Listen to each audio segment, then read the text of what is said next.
दोस्तों, मेरा नाम गौरव है और मैं कोचिन के दिल कहे जाने वाले मधुपुर में रहता हूँ। वैसे तो मैं 3 साल पहले बीटेक में बैचलर्स कर रहा था, जिसके दौरान यह रूप कपकपा देने वाली घटना मेरे साथ घटी थी। उस वक्त मेरे बीटेक के पहले चरण के एग्ज़ाम चल रहे थे, पर लॉकडाउन के कारण एग्ज़ाम को बीच में स्थगित कर दिया गया। और लगभग इतना तो हमें भी पता था कि अब काफ़ी लंबी छुट्टी हमें मिलने ही वाली है।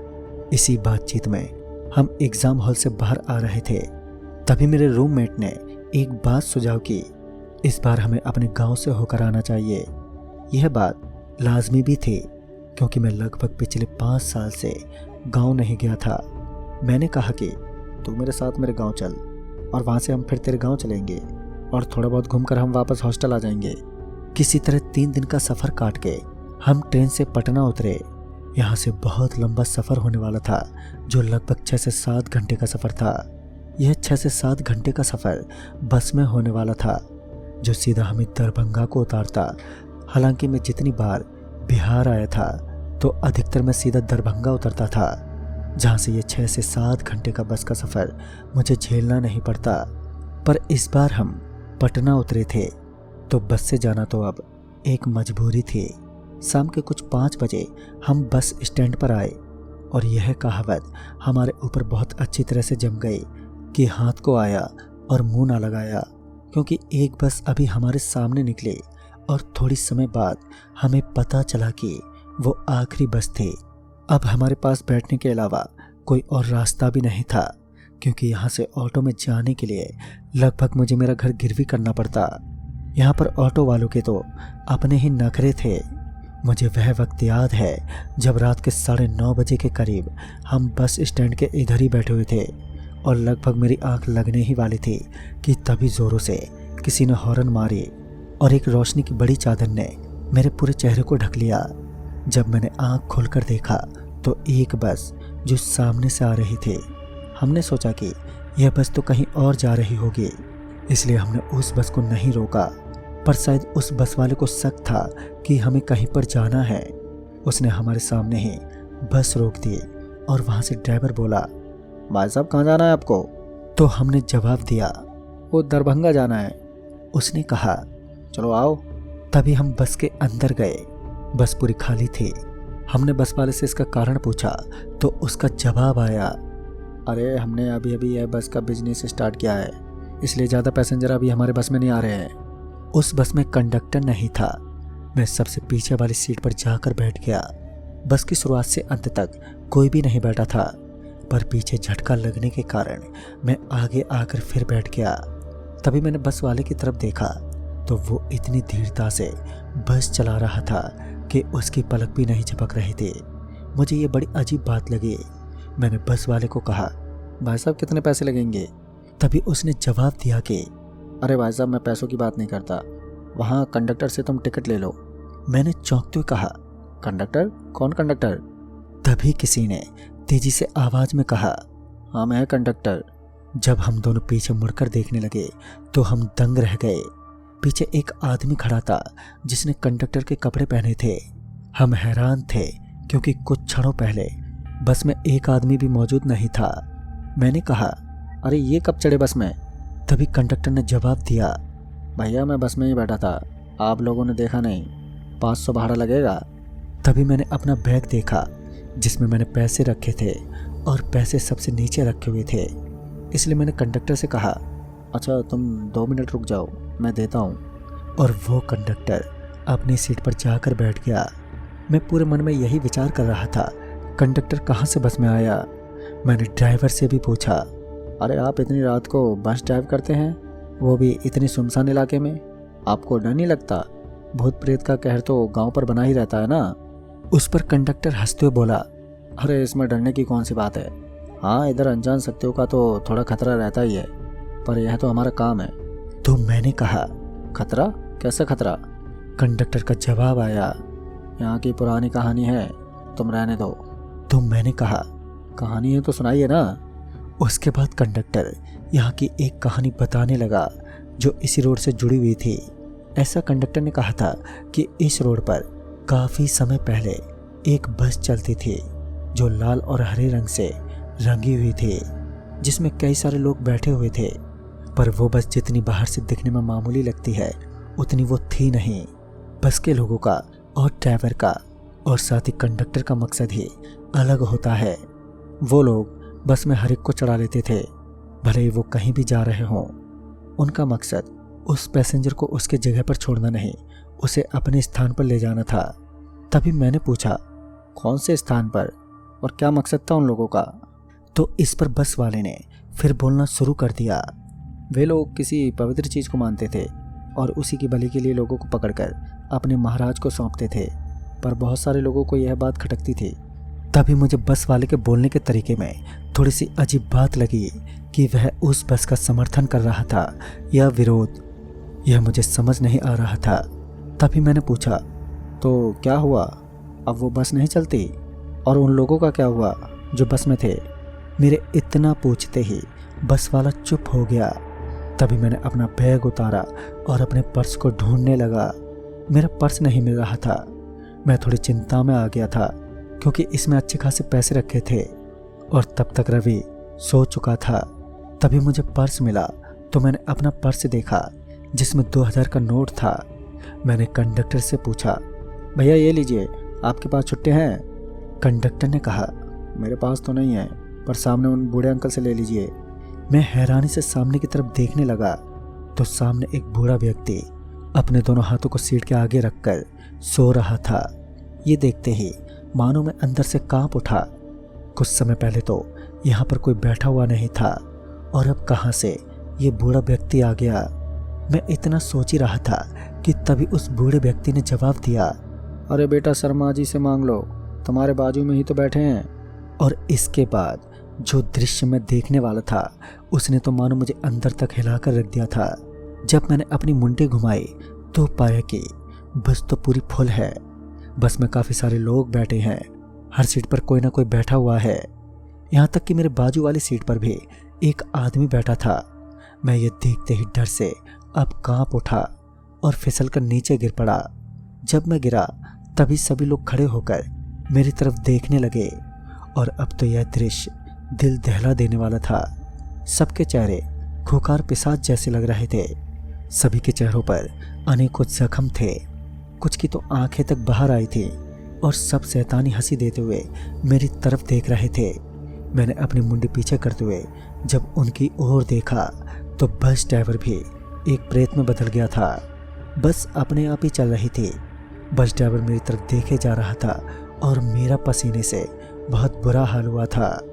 मैं अपनी आंख बंद करके जोर से चिल्लाने लगा। मैं पागलों जैसा कम से कम 5 मिनट तक चिल्ला रहा था। मेरी पसीने से हालत तरबतर हो चुकी थी। मुझे कभी नहीं लगा कि मैं जिंदगी में कभी इतना डर जाऊंगा। उस दिन मुझे डर का असली मतलब पता चला। मैं बेसुध हुए चिल्लाए जा रहा था। मुझे कुछ समझ नहीं आ रहा था कि तभी किसी ने मेरा हाथ पकड़कर जोर से हिलाने लगा। गौरव, गौरव क्या हुआ तुझे? जब मैंने उस ओर देखा तो वो रवि था जो मुझे संभालने की कोशिश कर रहा था। रवि कह रहा था, गौरव क्या हुआ तुझे? मैंने थोड़ा खुद को संभालते हुए अपनी आंखें खोली। तब मैं देखता हूँ कि बस में कोई नहीं था, सिर्फ मैं और रवि और बस वाला ही था। अब ये मेरी समझ से परे की चीज़ थी कि कुछ पल पहले मैंने क्या देखा था। अभी तक तो मैं जिससे बातें कर रहा था वह कंडक्टर कहाँ है, और मैंने बस वाले को बस रोकने को कहा। तभी रवि का हाथ पकड़कर अपना बैग लेकर भागते हुए मैं बस से उतर गया। हम किसी सुनसान जगह पर आ चुके थे। शायद ये मेरा भ्रम था, पर पिछले 1 घंटे में जो सब हुआ वो मेरा भ्रम नहीं हो सकता। रवि मुझसे बस एक ही सवाल बार बार पूछे जा रहा था कि हम बस से क्यों उतर गए और कहाँ जा रहे हैं। मैं पसीने में लथपथ बस उसका हाथ पकड़कर भागे जा रहा था। जब पिछली बार मैंने बस को पीछे से देखा तो बस के पीछे की खिड़की पर मुझे वो सारे प्रेत दिखते हुए दिखाई पड़ रहे थे। ये सच में दिल दहला देने वाली एक बहुत ही खौफनाक दृश्य था। मैंने रवि को पीछे देखने के लिए कहा, पर उसे ये सब दिखाई नहीं दे रहा था, जैसे सारी चीज़ें सिर्फ मेरे साथ ही घट रही हो। अब हम इस सुनसान सड़क पर थे। मुझे कुछ नहीं समझ आ रहा था कि आगे क्या किया जाए। फिर मैं लिफ्ट मांगने के लिए रोड के किनारे पर खड़ा हो गया, पर वहां से कोई गाड़ी अभी तक गुजर नहीं रही थी। रवि अभी तक काफी हैरानी में था कि मैं यहाँ पर क्या कर रहा हूँ। उसे लगा जैसे मेरी तबीयत खराब हो गई है। रवि कहने लगा, अरे बस वाले को पकड़, मेरा बैग छूट गया है, बस वाला कहाँ गया है। इतना कहकर वो बस वाली दिशा में देखने लगा। तभी मैंने रवि को सारी बातें बताई कि उसके सोते वक्त मेरे साथ क्या क्या घटा था, पर रवि को इस बात पर बिल्कुल भी विश्वास नहीं हो रहा था। मैं उसे विश्वास दिलाने की बहुत ही कोशिश कर रहा था, पर मानो रवि को ऐसा लग रहा था जैसे मैंने कोई बुरा सपना देखा हो, क्योंकि उसे कुछ भी ऐसा अनुभव नहीं हुआ। और मैं आते हुए गाड़ियों को हाथ दिखा रहा था ताकि किसी से लिफ्ट ले सकूं, पर वहां पर कोई गाड़ी आने का नाम ही नहीं ले रही थी। रास्ता बिल्कुल शमशान घाट जैसे सुनसान लग रहा था। वहां पर जू भी नहीं रेंग रही थी। इतने बड़े रास्ते पर ऐसा लग रहा था हवा और हमारे अलावा और कुछ भी नहीं है। दोनों तरफ से जंगल ठहरे हुए थे जो इस दृश्य को और भी भयानक बनाने में अपना योगदान दे रहे थे। मेरी मनोदशा उस समय बयां करने जैसी नहीं थी। तभी अचानक से प्रकाश की एक चमक आती हुई दिखी जो बहुत तेजी से हमारी तरफ बढ़ रही थी। फिर एक आवाज आने लगी जैसे कोई बस आ रही हो। तभी मेरे मन में एकाएक खुशी की लहर दौड़ गई। सामने से पता नहीं चल रहा था कि कौन सी बस आ रही है, क्योंकि बहुत रोशनी आ रही थी, पर मैं अंदर से बहुत खुश हो गया था। जब थोड़ी दूर पर मैंने गौर किया तो यह वही बस थी जिसमें अभी कुछ समय पहले हम भागकर उतरे थे। यह बस को देखते ही मैं एक झटके में रवि का हाथ पकड़कर झाड़ियों के पीछे जाकर छुप गया, यह सोचकर कि यह बस यहाँ से चली जाएगी, जो कि सही भी थी, क्योंकि बस हमें नज़रअंदाज किए आगे गुजर गई। मैंने मन में चैन की सांस ली, पर यह चैन ज़्यादा समय तक का नहीं था। फिर आगे थोड़ी दूरी पर जाकर बस फिर से रुक गई और ज़ोरों शोर से हॉर्न मारने लगी, जैसे वह बस हमें ही बुला रही हो। मैंने रवि को कहा, इधर ही बैठे रहो, पर रवि झाड़ी से निकलकर बस की तरफ जाने लगा। मैंने कहा, रवि मत जा, वह बस सही नहीं है। तभी रवि ने कहा, मैं बस से वह बैग लेकर आता हूँ, तू यहीं पर खड़े रह। मैं रवि को चिल्लाते हुए काफ़ी थक गया कि मत जा रवि, पर रवि ने एक नहीं मानी और वह बस के अंदर चला गया। उसके जाने के बाद बस में से हॉर्न आनी बंद हो गई। सारा का सारा माहौल कुछ पलों के लिए शांत सा हो गया और तभी मुझे बस के दरवाजे से एक जोर की चीख सुनाई दी, जो कि यकीनन रवि की ही थी। मैं भागते हुए बस की तरफ दौड़ा। तब मुझे दरवाजे पर रवि आधा बाहर लटकता हुआ दिखा, जो मदद के लिए चिल्ला रहा था, जैसे रवि को किसी ने अंदर से पकड़ रखा हो। एक ही झटके में फिर उसे किसी ने अंदर खींच लिया। तब तक बस भी शुरू हो गई थी और बस अपनी गति पकड़ चुकी थी। अब मैं बस के पीछे भागने लगा। फिर आखिरी बार मैंने रवि को बस के सबसे पीछे वाले बड़े से खिड़की पर देखा था, जिसमें रवि की बहुत ही बुरी हालत दिखाई दे रही थी। उसके पीछे वही सारे लोग खड़े थे जिन्हें मैंने कुछ समय पहले बस में देखा था। वो कंडक्टर भी वहां पर खड़ा हुआ था और बस अपनी गति से आगे बढ़ती ही जा रही थी। मैंने बस को पकड़ने की बहुत ही ज़्यादा कोशिश की, पर मैं उसमें असफल रहा। मैंने बस की नंबर नोट करनी चाही, पर हैरानी की तो ये बात थी कि बस का कोई नंबर प्लेट ही नहीं था। मैं बस की गति को पार नहीं कर सकता था।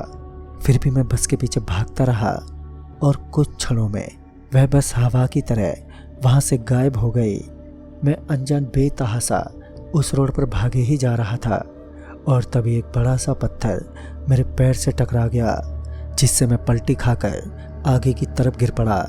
अपने आप को संभालकर जब मैंने आंख उठाकर देखा तो सामने एक गांव था। गांव में जाकर मैंने नल पर थोड़ा पानी पिया। अपना हाथ मुंह धोने के बाद मैं थोड़ा और गांव के अंदर गया, जहां पर कुछ लोगों ने मुझे अनजान पाकर मुझसे मेरी पहचान पूछी, जिस पर मैंने बस में चढ़ने से लेकर उतरने तक की और उसके बाद की सारी घटनाओं को एक सिरे में सुना दिया, जिस पर वे लोग भी बहुत हताश हुए।